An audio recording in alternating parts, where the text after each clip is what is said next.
Hi everyone, happy holidays and welcome back to my page. Today's going to be a bit of an impromptu video.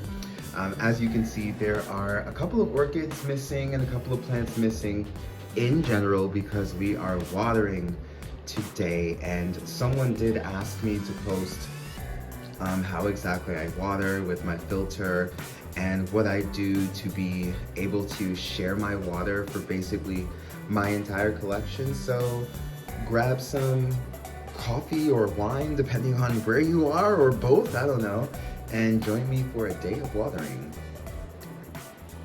So this is where I come to water, here at my kitchen sink. During the winter time, I do take all of the orchids from the shelves and bring them over here.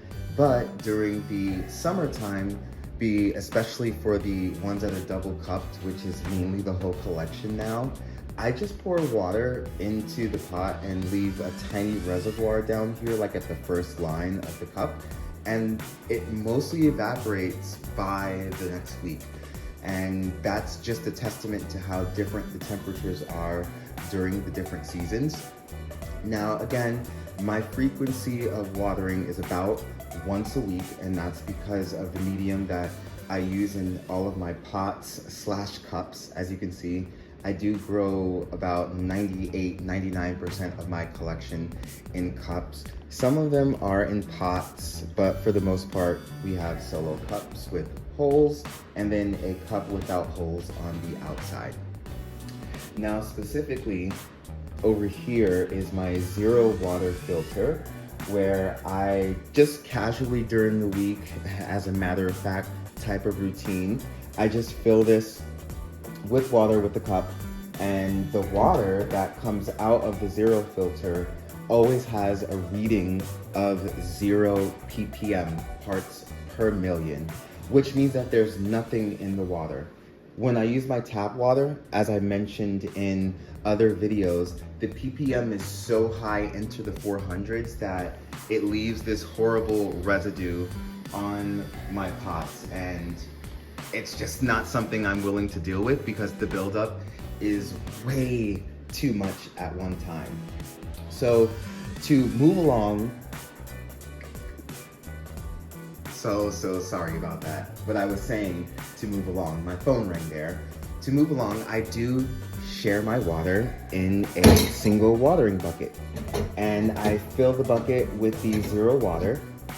And then I add this Physane solution to the water. The Physane solution is basically an algicide, fungicide, bactericide, and viricide, which means that I'm able to share my water. So basically, what I do is I take the inner cup, put it over the water, and then I take a cup and put the water into the cup and let it drain. Once it drains, I place it back into its cup. Now, it's not, for the most part, because of the medium, it's not gonna drain super fast right away. So in the wintertime, I just make sure that there's not a lot of water at the bottom. I don't mind if there's water at the bottom during the cooler season. It's just not as much water as in the summer season. And what I mean by the lines in the cup, let's see if I can get that into focus. You can see about where I leave the line. So in the winter time, I don't mind if the water is, all filled to the bottom of that portion of the cup. But in the summertime, I do leave it maybe double that. And my watering days are basically, my peace routines. Again, I try to keep the schedule of once a week, but it turns out to be maybe a couple of times a week, but generally one time.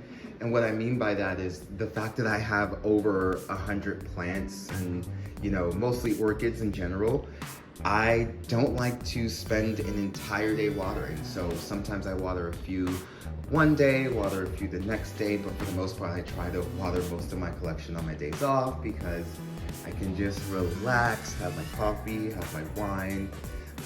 I do not mind having a night watering because I don't let my temperatures drop drastically in the house. So for the most part, the plants generally grow in a warm environment. Let me see what my temps are now. So right now it's about 11:30 in the morning and my temperature is at 67 degrees, which is pretty good. And that's Fahrenheit. I can convert this to Celsius, which is 19 degrees Celsius for those who go by those metrics.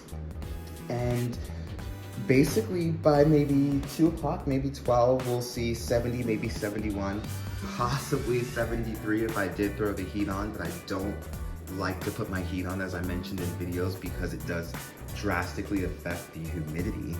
And putting your heat or even your AC on in the summertime, on the contrary, is just detrimental to the humidity.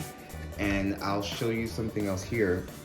My humidity, as you can see, gets as high as 90%, but as low as 14.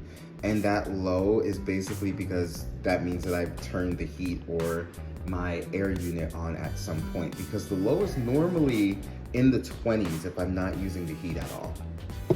So let's put that back. And I'm gonna just go ahead and conclude this video. It's gonna be a nice short one because I'm not gonna go through watering all the plants. Maybe I'll just show you an example of how exactly I water rather than doing some type of, fake demonstration. So basically my water and pour.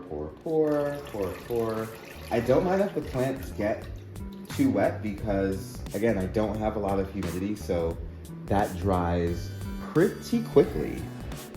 And that's it, everyone. If you want to follow me on my social media, my handles are The Right Path, TheRightPath.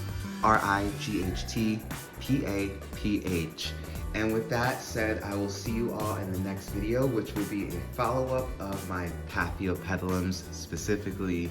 Have a good one, y'all.